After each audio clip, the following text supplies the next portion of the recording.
Friends, how are you? All good? चलो बच्चों, वापस आ जाते हैं हमारे टॉपिक पे। बच्चों, मैंने लास्ट लेक्चर में आपको एक्सप्लेन किया था relative velocity, what is relative velocity और वो कैसे काम करती है। उसके बेस पे मैंने आपको एग्जाम्पल भी सॉल्व करवाए थे। होप आपने वो वीडियोस देखे होंगे, कुछ रिवाइज किया होगा। रिलेटिव वेलोसिटी का एक रेन मेन प्रॉब्लम मैं ऑलरेडी आपको करवा चुका हूँ। रेन मेन प्रॉब्लम और रिलेटिव वेलोसिटी के दोनों लेक्चर्स अगर आपने नहीं देखे हैं तो देख लेना। मैं इस डिस्क्रिप्शन में, इस वीडियो के में डिस्क्रिप्शन में आपको उसका लिंक सेंड कर दूंगा। तो जो उसी कंसेप्ट पे, सेम उसी कंसेप्ट पे एक और टिपिकल टाइप का क्वेश्चन आता है और वो है रिवर बोट प्रॉब्लम। अगेन पूरा का पूरा फंडा रिलेटिव वेलोसिटी का ही है। अगर आपको रिलेटिव वेलोसिटी के कंसेप्ट अच्छी तरह से आते हैं तो यहाँ पे भी आई डोंट थिंक कि आपको कोई प्रॉब्लम होगी। चलो स्टार्ट करते हैं बिना टाइम पास किए हुए। आते हैं अपने टॉपिक पे, river boat problem. River boat problem में जनरली होता क्या है, आपको डेफिनेटली जैसा नाम है आपको पता है, वहां पे दो चीजें आपको कुछ दी होंगी। लाइक एक रिवर होगा जिसका डेफिनेटली फ्लो होगा, तो ये रिवर की वेलोसिटी। इस रिवर को डेफिनेटली किसी बोटमैन को क्रॉस करना है विथ बोट, और वो डेफिनेटली क्रॉस करना चाहेगा तो उसकी भी कुछ वेलोसिटी होगी, लाइक वेलोसिटी ऑफ बोट। अब वो एक सर्टेन स्पीड से इसको क्रॉस करना चाहेगा। अब क्योंकि रिवर ऑब्वियसली फ्लो होती हुई कंडीशन में ही आपसे क्वेश्चन पूछा जाएगा, तो रिवर का फ्लो बोट के फ्लो को अफेक्ट करेगा और वहीं पे रिलेटिव वेलोसिटी कंसेप्ट आ जाता है। जब भी आप किसी ऐसे व्हीकल में बैठते हो जो ऑलरेडी खुद चल रहा हुआ होता है तो डेफिनेटली आपकी वेलोसिटी पे कुछ ना कुछ का फर्क पड़ेगा। अब ये वेलोसिटी, रिवर की वेलोसिटी का बोट की वेलोसिटी पे क्या फर्क पड़ता है, और वही आपसे पूछा जाता है generally in the I mean कि इसको क्रॉस करने में कितना टाइम लगेगा। अगर ये क्रॉस कर रहा है तो एग्जैक्टली अपोजिट एंड पे पहुंचेगा, या फिर यहाँ चल रहा है तो यहाँ से स्टार्ट किया और कुछ आगे जाके पहुंचेगा। ये कुछ चीजें होती हैं कॉमन सेंस। अब इस टाइप के क्वेश्चन आते हैं तो ये मिनिमम डिस्टेंस में कवर क्रॉस करेगा इसको, या फिर मिनिमम टाइम में इसको क्रॉस करेगा। तो अगर मिनिमम टाइम में क्रॉस करना है तो क्या कंडीशन होनी चाहिए, मिनिमम डिस्टेंस में क्रॉस करना है तो क्या कंडीशन होनी चाहिए। ये सब टिपिकल टाइप के दो तीन क्वेश्चन है। क्वेश्चन तो बहुत बनते हैं, बट सबसे पहले आप उसके कंसेप्ट को समझ लो। कंसेप्ट को कैसे समझना है बताता हूँ। बेसिकली दो चीजें चल रही हैं, वेलोसिटी ऑफ रिवर, ऑब्वियसली इसको हम कंट्रोल नहीं कर सकते, ये तो अपने फ्लो डायरेक्शन में चलता रहेगा। बोट को अपने आप को एडजस्ट करना पड़ता है कि उसको अगर मिनिमम टाइम में क्रॉस करना है या मिनिमम डिस्टेंस में क्रॉस करना है, वो बात की बात है। सबसे पहले देखते हैं कि वेलोसिटी ऑफ बोट कैसे अफेक्ट होती है। जैसे आपको पता है कि जब आप वेलोसिटी रिवर फ्लो कर रही है और उसमें बोट फ्लो करेगी तो डेफिनेटली जो ऑब्जर्वर बाहर होगा, बाहर बैठ के देख रहा होगा, उसको बोट की वेलोसिटी कुछ अलग ही दिखाई देगी। और वो क्या दिखाई देगी, उसको जो दिखाई देगी वो होगी velocity of boat with respect to river. And आपको रिलेटिव वेलोसिटी की कंसेप्ट पता है, तो velocity of boat with respect to river को हम कैसे लिख सकते हैं, velocity of boat with respect to ground minus velocity of river with respect to ground. अब इन फॉर्मूले में total 1 2 3 vectors are there, definitely उनके मैग्नीट्यूड्स होंगे, उनके डायरेक्शंस भी होंगे। तो दो दो दो टोटल 6 चीजें हो जाती है। 6 चीजों में से ज्यादातर आपको 4 चीजें पता होनी चाहिए। अगर वो 4 चीजें आपको मालूम है तो बाकी के 2 आप अपने आप निकाल सकते हो। तो बट इसको कंटिन्यू करूं उसके पहले मैं ये जानना चाहूंगा कि इनमें क्या, कौन सा टर्म क्या है वो आपको पता होना चाहिए सबसे पहले। This is velocity of boat with respect to river. This is velocity of boat with respect to ground, and this is velocity of river with respect to ground. देखो velocity of river with respect to ground में तो कोई option ही नहीं होता। River का एक ही direction होता है और रिवर एक ही पर्टिकुलर डायरेक्शन में फ्लो हो रही है, तो उसमें आपको सोचना ही नहीं है। ठीक है, प्रॉब्लम आता है सिर्फ इन दो कंडीशंस में। अब इन दो कंडीशन को कैसे सोचना है, मान लो सिंपल सा मैं एक एग्जांपल दे रहा हूँ आपको। मैं सपोज एक रिवर फ्लो हो रही है मेरे सामने, मैं इस बैंक पे खड़ा हूं, मुझे उस बैंक पे आना है रोड क्रॉस करके। ठीक है, मुझे इस बैंक से उस बैंक की तरफ जाना है। मैंने सीधा चलना स्टार्ट किया। ठीक है, मैंने सीधा चलना स्टार्ट किया इस डायरेक्शन में, आपकी तरफ, सीधा आपकी तरफ चल रहा हूँ। बट रिवर का फ्लो अगर कुछ इस तरह से है तो मैं स्विम करते करते करते करते मान लो उस तरफ पहुंच रहा था मुझे, और बट मैं पहुंचा एग्जैक्टली आप उस पॉइंट पे नहीं, थोड़ा सा क्रॉस पहुंचूंगा। क्रॉस होना ही है, कॉमन सेंस है, क्योंकि आप इस तरफ से जा रहे हो तो रिवर का फ्लो आपको धक्का मारेगा ना। रिवर का फ्लो आपको धकेलते हुए आपको जाना यहाँ था लेकिन आप पहुंचोगे वहां पे। तो अब इसमें ये क्या है और ये क्या है, दो टर्म है आपके पास, velocity of boat with respect to river, दूसरा है velocity of boat with respect to ground. तो अगर आप इस तरह से स्विम करना चाहते हो, एग्जैक्टली परपेंडिकुलर, अपोजिट, एकदम अपोजिट एंड में आपको जाना था, आपने चलना से स्टार्ट किया लेकिन पहुंचे आप इधर, तो इसमें से कौन सा velocity of boat with respect to river है और कौन सा velocity of boat with respect to ground है? Come on, you can do it, बताओ। ये velocity of boat with respect to ground है या फिर ये velocity of with respect to boat with respect to river है या फिर वाइस वर्सा? सोचो, अगर मैं क्रॉस इस तरह से करना चाह रहा हूं लेकिन मैं पहुंच रहा हूं वेलोसिटी के साथ, फ्लो के साथ उस तरफ, क्या हो सकता है? कुछ लोग बोल रहे होंगे ये है velocity of boat with respect to river, कुछ लोग बोल रहे होंगे ये है velocity of boat with respect to ground, और कुछ लोग उल्टा बोल रहे होंगे। बताओ, सोच लिया आपने? अच्छे से सोच लिया कौन सा टर्म क्या है? मैं यहां चलना चाह रहा था, ठीक है ना, मैं यहां चलना चाह रहा हूं, जिस तरफ, रिमेंबर दैट, जिस तरफ आप चलना चाह रहे हो वो velocity of boat with respect to river होता है, जिस डायरेक्शन में आप जाना चाहते हो वो होता है velocity of boat with respect to river, और जहां पे आप चले गए फ्लो के साथ वो होता है velocity of boat with respect to ground. कैसे? कॉमन सेंस है, देखोगे कॉमन सेंस ऐसा है, कॉमन सेंस ये बोलता है अगर मैं इस डायरेक्शन में, ये मेरा फ्लो है रिवर का, ठीक है, रिवर इस तरफ फ्लो हो रही है, मैंने चलना स्टार्ट यहाँ से किया, चलो मैंने सीधा जाना था, लेकिन वाटर का फ्लो मुझे क्या करेगा, थोड़ा धक्का देता जाएगा, तो मैं कहाँ पहुंचूंगा, यहाँ पे। अगर कोई ऑब्जर्वर यहाँ बाहर खड़े होके मुझे स्विम करता हुआ देखेगा तो क्या होगा? मेरे हिसाब से तो मैं सीधा ही चल रहा था पानी के अंदर, लेकिन पानी का ड्रिफ्ट मुझे धकेलता जाएगा, धकेलता जाएगा, धकेलता जाएगा, और मैं फाइनली एक ही पहुंचने की जगह पहुंच जाऊंगा बी। तो ऑब्जर्वर को क्या दिखाई देगा? जो आदमी ग्राउंड पे खड़ा होकर देखेगा मुझे, उसके लिए तो मैं इधर गया ना, तो ये क्या हुआ? Velocity of boat with respect to ground, और ये क्या था? Velocity of boat with respect to river. ये था velocity of boat with respect to river, जो मैं चलना चाह रहा था, स्विमर जो चलना चाहेगा, बोटमैन जो चलना चाहेगा, वो होता है velocity of boat with respect to river, और जो आप फाइनली रिजल्टेंट आपका बन जाता है, आप जिस डायरेक्शन में चले जाते हो वो बन जाता है आपका velocity of boat with respect to ground. तो क्लियरिटी होनी चाहिए, टर्म्स क्लियर होनी चाहिए, टर्म्स क्लियर है तो बाकी सारी चीजें आप अपने आप कर सकते हो। Velocity of boat with respect to river को देखो क्वेश्चंस में कितने तरह से दिया होता है। Velocity of boat with respect to river का मतलब होता है, अब क्वेश्चंस में मैं बात करूं तो अब ये होगा, a boatman tries to row his boat, ये दिया है, boatman tries to row his boat with some velocity, तो वो ये होती है जो बोटमैन चलाना चाहेगा। A swimmer wants to swim, जिस डायरेक्शन में स्विमर चलना चाहेगा वो। देन अगर सपोज आप बोट में बैठे हो, इंजन बोट है, तो कभी कभी आपको इंजन की स्पीड इन रिवर भी दी होगी, तो इंजन स्पीड भी यही है, इंजन स्पीड यही है।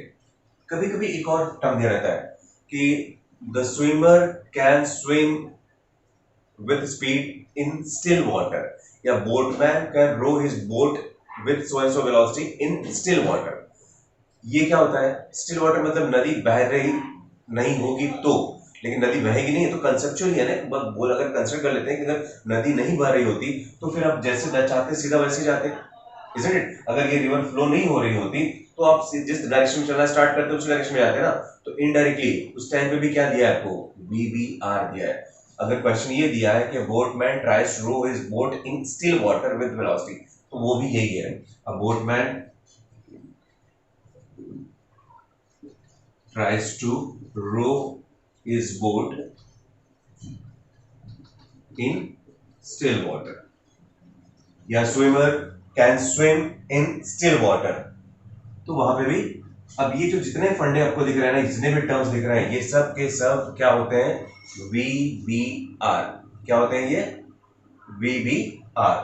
अब बाकी जो VB क्या होता है? फिर VB वो होता है जो आपको बाहर खड़े होकर, नदी के बाहर खड़े होकर, अगर रिवर के बाहर खड़े होकर आप देख रहे हो तो जो चीजें आपको दिख रही है, रिवर का फ्लो जैसा बोटमैन का बोट का फ्लो दिख रहा होगा, या फिर स्विमर का जो डायरेक्शन दिख रहा होगा, वो है आपका VBG। इन शॉर्ट सिंपल सी मैं बात करूं तो जैसे सपोज मैंने यहां से चलना स्टार्ट किया और पहुंच गया वहां, ठीक है, मैंने तैरना स्टार्ट यहां से किया था बट पहुंच गया वहां, तो मेरा जो स्टार्टिंग पॉइंट है और एंडिंग पॉइंट है उनको कनेक्ट करने वाला जो पाथ है वो क्या रिप्रेजेंट कर रहा है, बी बी, इजंट इट? मेरा जो स्टार्टिंग पॉइंट है और एंडिंग पॉइंट है,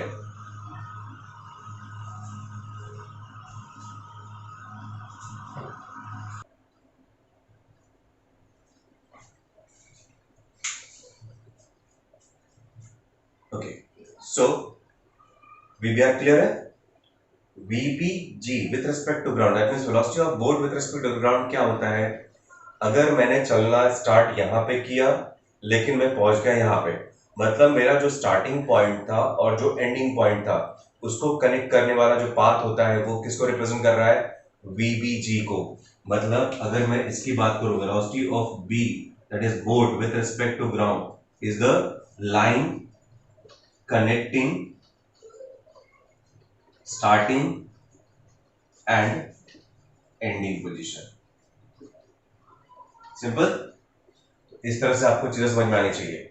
मतलब आपने कहां से स्टार्ट किया था, कहां पे एंड कर रहे हो, वो हमेशा आपका VBG होगा या that is velocity of boat with respect to ground होगा, और आप जिस डायरेक्शन में जाना चाहते थे वो हमेशा VBR होगा, that is velocity of boat with respect to ground. Picture clear होना चाहिए। अगर कंटेंट एकदम आपको क्लियर है तो फिर बाकी क्वेश्चन सॉल्व करना बहुत ईजी है। ठीक है, ये फटाफट उतार लो, वीडियो पॉज करो और ये सारे कंटेंट उतार लो। ओके,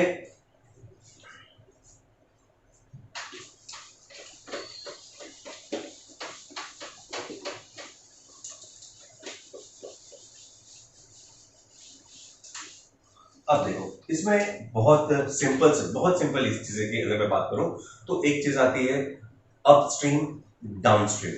अगर सपोज कोई आदमी रिवर के फ्लो के साथ जा रहा है, रिवर के फ्लो के साथ जा रहा है तो उसको हम क्या बोलते हैं, डाउनस्ट्रीम। अगर कोई रिवर के अगेंस्ट जा रहा है तो उसको क्या बोलते हैं हम, upstream. Upstream and downstream, upstream downstream. Upstream मतलब against river and downstream means along river. अब ऐसे केस में तो क्वेश्चन सॉल्व करना बहुत आसान होता है। लॉजिक कैसा होगा, सपोज ये रिवर है, ठीक है, ये रिवर है। अब रिवर मान लो 3 किलोमीटर पर आवर की स्पीड से फ्लो हो रही है। अगर आप भी अलोंग द रिवर फ्लो होते हो with speed of 4 kilometre per hour, मान लो एक स्विमर है जो 4 किलोमीटर पर आवर की स्पीड से रिवर के साथ ही फ्लो हो रहा है, तो ऐसे केस में क्या होगा, ऑब्जर्वर जो कोई बाहर खड़ा होगा, जो बाहर खड़ा होगा पर्सन, अगर इस सिस्टम को देख रहा है, इन दोनों को देख रहा है, तो उसके लिए ऑब्जर्वर की वेलोसिटी कितनी हो जाएगी, 4 + 3 7 किलोमीटर पर आवर, क्योंकि रिवर का फ्लो भी तो स्विमर को असिस्ट करेगा ना। और अगर सपोज कोई एग्जैक्टली उल्टा चलता है, 4 किलोमीटर पर आवर अपोजिट अगर चलना चाहेगा तो अपस्ट्रीम उसको बोलेंगे। अपस्ट्रीम अगर चल रहा है तो फिर कैसा होगा इसका, दोनों का डिफरेंस, और दैट टाइम कितना हो जाएगा, वो 1 किलोमीटर पर आवर। तो जब आप रिवर के साथ जा रहे हो, ये है आपका डाउनस्ट्रीम अलोंग द रिवर, तो आपकी स्पीड बढ़ जाती है, 4 + 3 7 सीधा सीधा वेक्टर है, और दोनों को अपोजिट ले रहे हो तो अपोजिट लोगे तो क्या होगा, 4 - 3।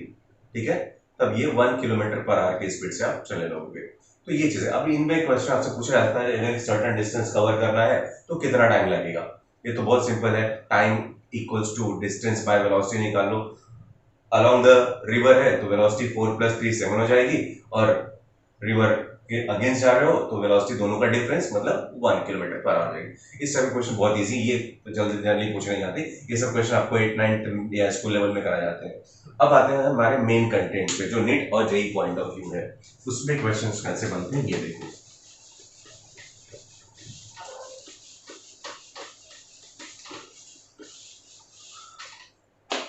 अब मान लो कि सिचुएशन ऐसी है, हमारे पास एक रिवर है जिसका विड्थ है d, ठीक है, विड्थ है d, रिवर फ्लो कर रही है with velocity of vr in this direction. अब मुझे क्या करना है, एक स्विमर है उसको क्रॉस करना है, या फिर एक बोटमैन है जिसको बोट चलाते हुए इसको क्रॉस करना है।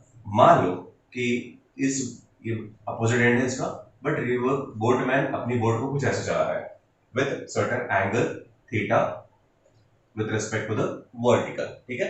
With respect to the vertical, ये उसका चलाने का डायरेक्शन। तो ये क्या हो गया मेरा, क्या हो गया बोलो, वीबीआर।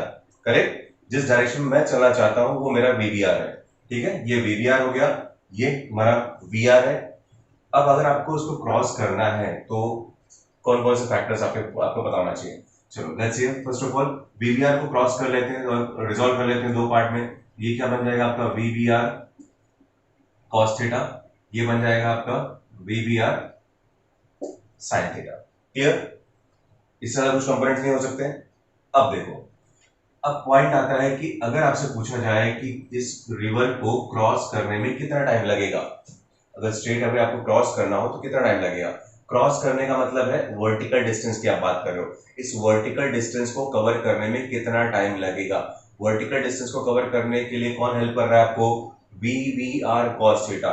वी आर हॉरिजॉन्टल में, V V R sine theta horizontal में, तो ऑब्वियसली वर्टिकल को क्रॉस करने के लिए ये हेल्प करेगा कंपोनेंट, तो ऑब्वियसली उसी वेलोसिटी को लेना है। As we know, time is equal to क्या होता है, डिस्टेंस बाय वेलोसिटी।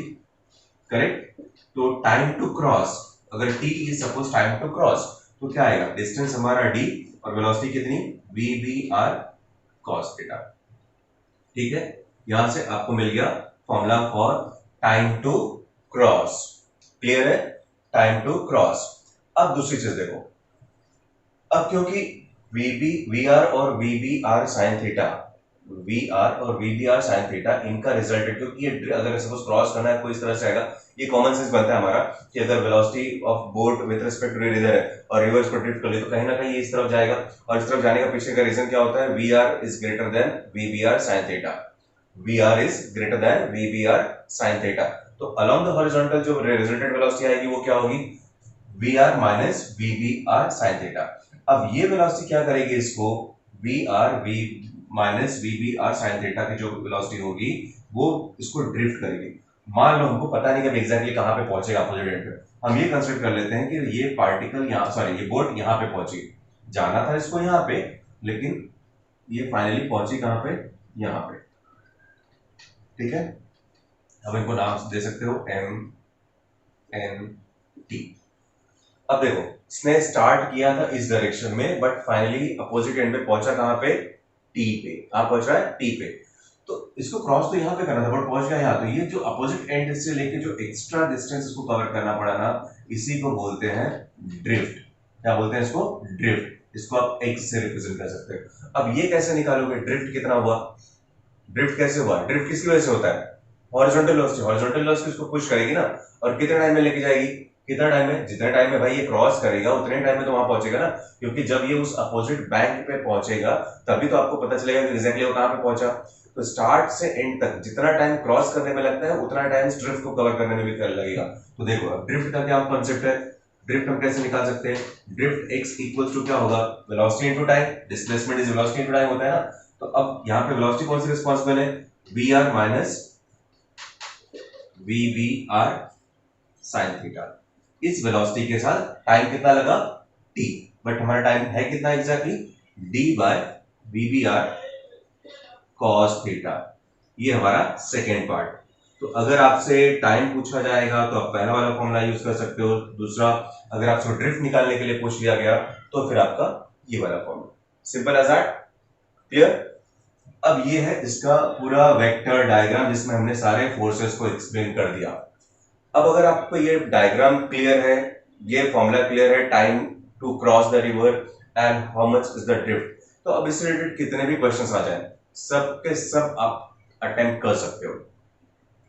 ज्यादातर जो क्वेश्चन पूछे जाते हैं वो ऐसा होता है, minimum time to cross the river या फिर minimum distance to cross the river. ठीक है, नेट और जेई मेंस का जो लेवल है उसमें ज्यादातर आपको यही क्वेश्चन पूछा जाएगा, time to cross the river, minimum time to cross the river और फिर minimum distance to cross the river. अब मैं आपको वन बाय वन केसेस के थ्रू एक्सप्लेन करता हूं। चलो फर्स्ट केस हम ले लेते हैं। केस वन है हमारा मिनिमम टाइम टू क्रॉस।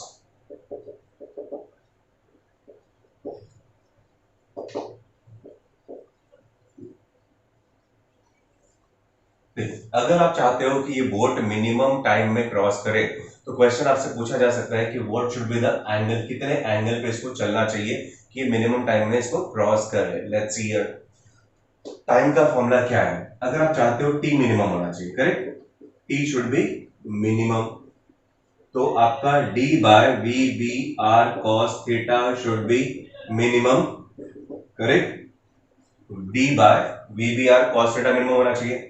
अब अगर ये मिनिमम होना चाहिए तो इसमें देखो इन सारे फैक्टर्स में अगर देखो तो d हमारे हाथ में नहीं है, वी बी आर हमारे पास है, ये दोनों फैक्टर्स तो कांस्टेंट होंगे। d अगर फिक्स्ड है तो इस रेशियो को मिनिमम होने के लिए V B R cos theta maximum होना चाहिए, नो डाउट। ये मैक्सिमम कब होगा? अब इसमें भी वीबीआर क्या है, वीबीआर तो कांस्टेंट रहेगा ना, velocity of boat with respect वो तो कांस्टेंट होगी, तो cos थीटा आपका मैक्सिमम होना चाहिए। सो इनडायरेक्टली cos थीटा क्या होना चाहिए, मैक्सिमम। अगर cos थीटा मैक्सिमम मतलब cos थीटा का वैल्यू कितना, 1, किसी भी एंगल के लिए cos का मैक्सिमम वैल्यू कितना होता है, 1, और तो cos थीटा कितना हो गया, cos इनवर्स ऑफ 1, और cos इनवर्स ऑफ 1 मतलब कितना, cos 0 1 होता है, तो 0 डिग्री। क्लियर है पिक्चर?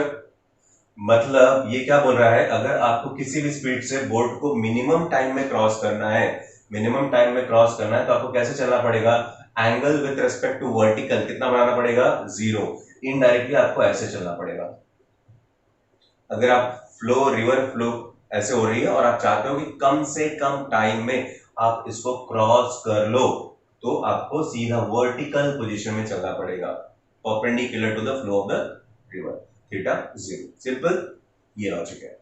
अब आते हैं, बात करते हैं मिनिमम डिस्टेंस की। अगर आपको मिनिमम डिस्टेंस में क्रॉस करना है तो क्या लॉजिक बनता है, लेट्स सी। हाँ, वीडियो पॉज करके इसको कॉपी कर सकते हो। अब मैं केस 2 की बात कर रहा हूं।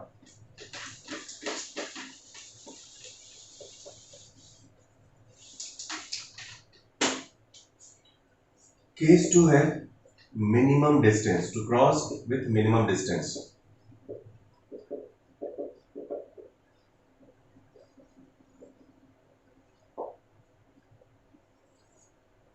अगर आप मिनिमम डिस्टेंस में इसको क्रॉस करना चाहते हो, ठीक है, you want to cross this river with minimum distance, तो ऐसे केस में एंगल क्या होना चाहिए। देखो पॉइंट ये बनता है, मिनिमम डिस्टेंस क्या है, इस रिवर को क्रॉस करने का मिनिमम डिस्टेंस क्या है। डेफिनेटली मेरे भाई, अगर आप सीधा सीधा एग्जैक्टली चलते हो तभी तो मिनिमम डिस्टेंस है ना, इसके अलावा आपने इस तरह से जाके क्रॉस किया या इस तरह से जाके क्रॉस किया तो दोनों ही कंडीशंस में आपका डिस्टेंस इससे तो ज्यादा ही होगा, क्योंकि मिनिमम डिस्टेंस में शॉर्टेस्ट पाथ होता है, शॉर्टेस्ट पाथ यही है, मतलब आपको वर्टिकली क्रॉस करना है, एग्जैक्टली सीधा अगर निकल जाते हो तो ही आप मिनिमम डिस्टेंस में क्रॉस कर रहे हो। अदरवाइज आपने इधर पाथ फॉलो किया या इधर का पाथ फॉलो किया तो वो मिनिमम डिस्टेंस नहीं हुआ। तो मिनिमम डिस्टेंस के लिए आपको चाहिए कि आप सीधा सीधा ऐसे चलो। अब देखो ऐसे चलो, ये कब पॉसिबल है, ये कब पॉसिबल है, कब पॉसिबल होगा, जब आपके पास कोई ड्रिफ्ट ना हो, इजंट इट। आप ने चलना स्टार्ट जैसे किया था लेकिन आपको पहुंचना एग्जैक्टली यहीं पे है, आप थोड़ा सा भी लेफ्ट या राइट नहीं जाना चाहिए, मतलब ड्रिफ्ट 0 होना चाहिए, मतलब हॉरिजॉन्टल डिस्प्लेसमेंट क्या होना चाहिए, 0। ये हॉरिजॉन्टल डिस्प्लेसमेंट अगर 0 हो जाए तो आप मिनिमम डिस्टेंस के साथ क्रॉस कर लोगे ना। तो मिनिमम हॉरिजॉन्टल डिस्टेंस 0 कब होगा, हॉरिजॉन्टल डिस्प्लेसमेंट 0 कब होगा, जब हॉरिजॉन्टल वेलोसिटी 0 होगी, और हॉरिजॉन्टल वेलोसिटी क्या है, VR minus VBR sine theta. So minimum distance हमारा क्या है, मिनिमम डिस्टेंस हमारा d। मिनिमम डिस्टेंस d होने का मतलब है, this implies that no drift. No drift का कब पॉसिबल है, ड्रिफ्ट कब नहीं होनी चाहिए, जब horizontal velocity, net horizontal velocity कितनी हो, 0। और नेट हॉरिजॉन्टल वेलोसिटी का मतलब क्या, V R minus V B R sine theta should be 0। समझा? ये नेट वेलोसिटी अगर 0 होगी तो पार्टिकल लेफ्ट को जाएगा ना राइट को, दोनों अगर इक्वल है तो। और इस कंडीशन से हम क्या बोल सकते हैं, V R equals to V B R sine theta.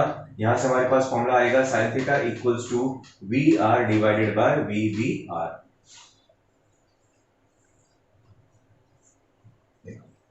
Simple. आपसे पूछा यही जाएगा, क्या पूछा जाएगा कि अगर सपोज इसने सर्टेन वेलोसिटी के साथ बोटमैन ने बोट को रो किया विद सर्टेन वेलोसिटी, तो उसको कितने एंगल पे चलना चाहिए कि सो दैट वो मिनिमम डिस्टेंस को कवर करे। मिनिमम डिस्टेंस कवर करके क्रॉस करने का लॉजिक यही बनता है। वहां पे मिनिमम डिस्टेंस है आपका d, नो डाउट। यहाँ पे ये कब होगा? जब कोई ड्रिफ्ट नहीं होगी।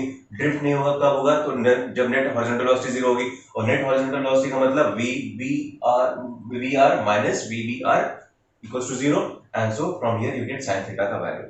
साइन थीटा का value V R by V B R. अब एक लॉजिक सोचो, सिंपल लॉजिक सोचो। वी आर और वी बी आर, ये V R velocity of river है और ये velocity of V B R, that is velocity of boat with respect to river. क्या लगता है आपको, अगर आप चाहते हो कि ड्रिफ्ट ना हो तो ज्यादा कौन सा होना चाहिए वेलोसिटी, वी बी आर या V R? V B R और वी आर, अगर वेलोसिटी ऑफ रिवर काफी ज्यादा हो compare to V B R तो डेफिनेटली ये तो ड्रिफ्ट करके लेके जाएगा, बट ड्रिफ्ट नहीं कर पा रहा है, इसका मतलब V B R is greater than V R, isn't it? VBR is greater than VR. तो VBR is greater than VR, condition ये थी। अगर VBR is greater than VR तो हम लोग इसको ऐसे लिख सकते हैं, ये दो वेलोसिटीज हैं आपके पास, एक रिवर की वेलोसिटी है और एक boat with respect to river की वेलोसिटी होगी, तो ये वैल्यू हमेशा स्मॉल होगी, तो आप ऐसे याद रख सकते हो, छोटा वैल्यू बाय बड़ा वैल्यू। सिंपल, छोटा वैल्यू किसका है? रिवर का। बड़ा वैल्यू किसका है? Velocity of boat with respect to river का। कॉमन सेंस है। तो sin theta equals to V R by V B R आता है। अब ये दोनों वेलोसिटी डेफिनेटली आपको दी होगी, sin थीटा से रेशियो निकालो, थीटा का वैल्यू मिल जाएगा यार, एकदम सिंपल सी चीज है, आराम से कर सकते हो, कोई प्रॉब्लम नहीं ना, ये मिल गया। अब ये तो ठीक है, अगर बेसिक लेवल का क्वेश्चन पूछा जाए तो बस यही पूछा जाता है आपसे, कितना, ये दो कंडीशंस, टाइम, मिनिमम टाइम और मिनिमम डिस्टेंस। बट अब इसमें भी एक ट्विस्ट है आपके लिए। ट्विस्ट क्या है? अगर मान लो कि velocity of river is greater than velocity of boat with respect to river, velocity of river is greater than velocity of boat with respect to river, तो कॉमन सेंस आपका रिजल्टेंट कुछ ना कुछ इस तरफ झुकेगा, वी बी आर और V B R का रिजल्टेंट तो डेफिनेटली इस तरफ जाएगा ना, और जब रिजल्टेंट इस तरफ जाएगा तो फिर ड्रिफ्ट तो होना ही है, कॉमन सेंस है।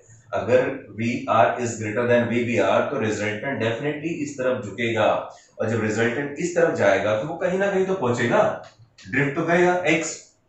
हाँ, लेकिन ऐसे सिचुएशन में भी एक मिनिमम डिस्टेंस हो सकता है, क्योंकि ड्रिफ्ट करने के बाद वो यहाँ पे पहुंच सकता है, यहाँ पे पहुंच सकता है, यहाँ पे पहुंच सकता है, यहाँ पे पहुंच सकता है, करेक्ट ना?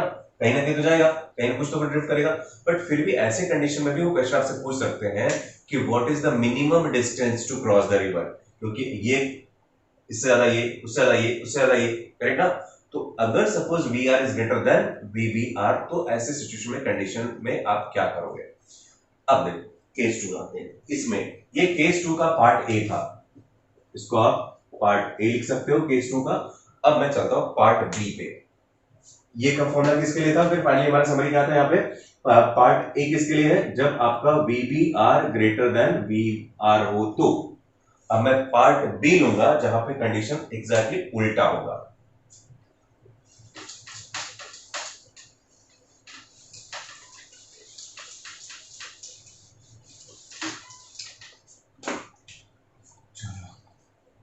पार्ट बी जहां पे आपके पास वी आर की वैल्यू ग्रेटर देन होगी वी बी आर, ठीक है? अब कंडीशन तो अभी वही है, to cross with minimum distance, to cross with minimum distance, but condition ये है कि V R is greater than V B are.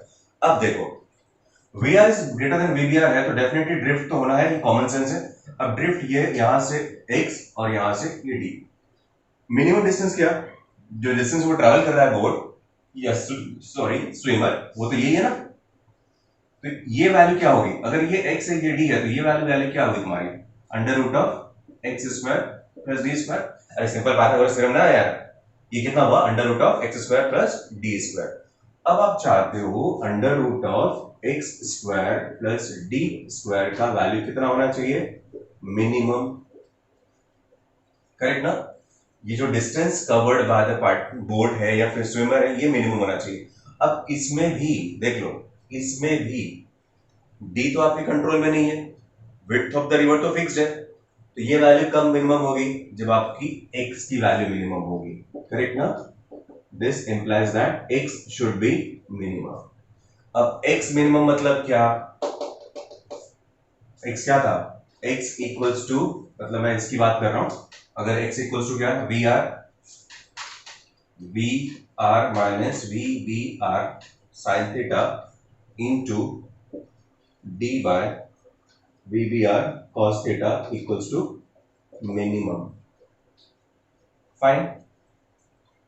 X minimum होने का मतलब है ये पूरा फैक्टर आपका मिनिमम होना चाहिए, करेक्ट। एक्स इक्वल्स टू, अब एक्स एग्जैक्टली है क्या, एक्स का वैल्यू आप देख लो तो ये मिनिमम होना चाहिए इनडायरेक्टली एज।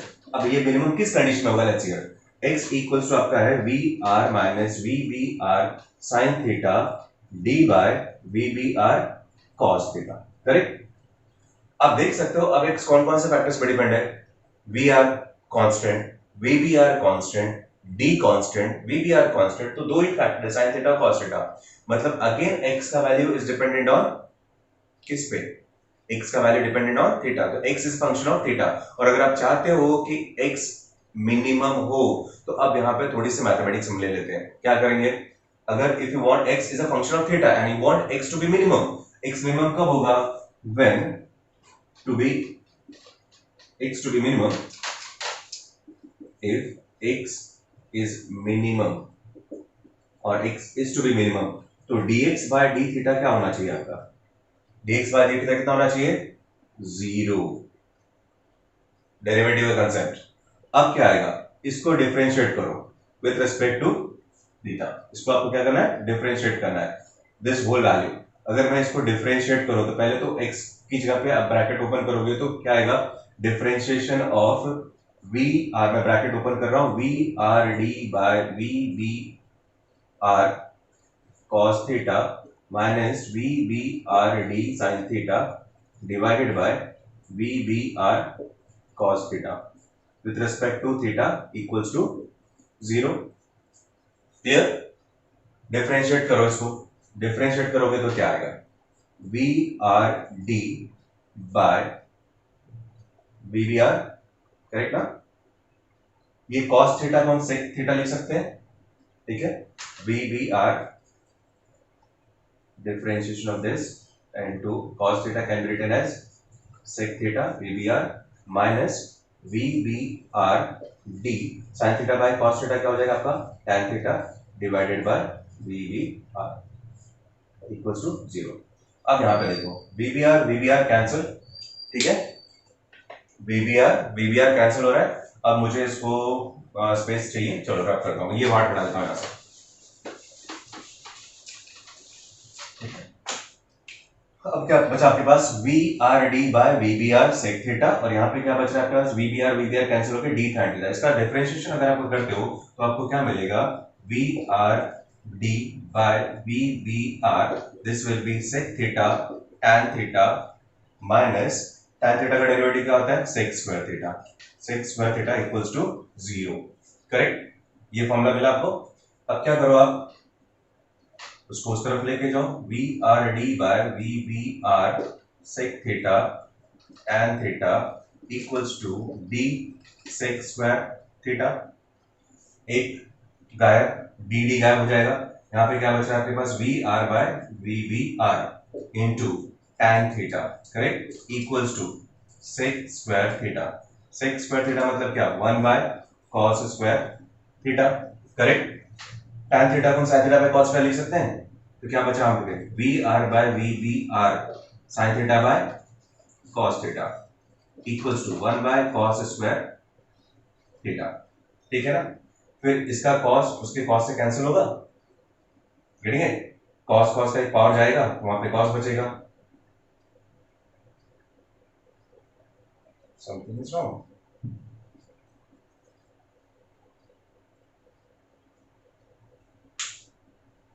Sorry.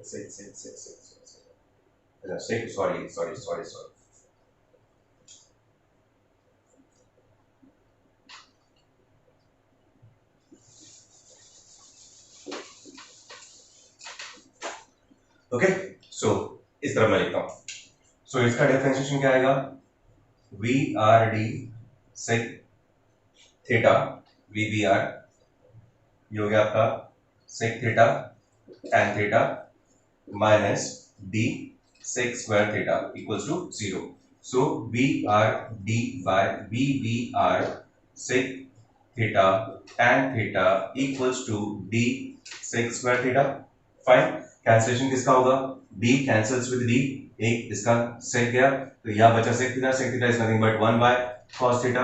अब देखो vr by vbr into tan theta can be written as sin theta by cos theta equals to 1 by cos theta, cancels. अब यहां से हमारे पास क्या बच रहा है, sin theta equals to vbr by vr। ये हमारा फाइनल आंसर। क्या बचा आपके पास, sin theta equals to vbr by vr। देखो फिर से क्वेश्चन तो ये पूछा जाता है ना आपसे कि अगर आपको मिनिमम टाइम में सॉरी मिनिमम डिस्टेंस में इसको क्रॉस करना है तो एंगल कितना होना चाहिए, एंगल विद द वर्टिकल कितना होना चाहिए, vbr बाय v। अब vbr और vr तो दिया ही रहेगा ना आपको, कॉमन सेंस है, ये तो दिया होगा तो थीटा आप निकाल ही सकते हो ना, सिंपल। अब एक कॉमन चीज देख लो, यहाँ पे इस कंडीशन मैंने क्या ली है, vr is greater then vbr, vr is greater then vbr, मतलब ऊपर वाला वैल्यू छोटा है, तो वापस ये कॉमन सेंस यहाँ पे बना, दिस इज सेम रेशियो छोटा बाय बड़ा।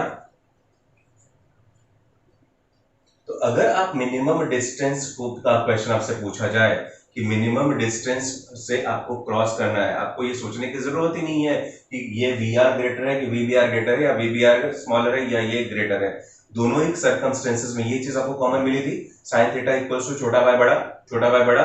तो बस उतना याद रखो कंसेप्चुअली, क्योंकि डेरिवेशन नो डाउट आपको रट्टा तो मारना ही है, बट अगर आप समझ के रट्टा मारोगे तो वो ज्यादा इंपॉर्टेंट है, समझ के अगर आप रट्टा मारो तो वो ज्यादा इंपॉर्टेंट है, क्योंकि तब वो चीजें आपको लंबे टाइम तक याद रहेंगी। तो दोनों ही सर्कमस्टेंसेस में, चाहे वी आर ग्रेटर हो वीवीआर से या फिर वीवीआर ग्रेटर हो वीआर से, दोनों ही सर्कमस्टेंसेस में if you want to cross the river with minimum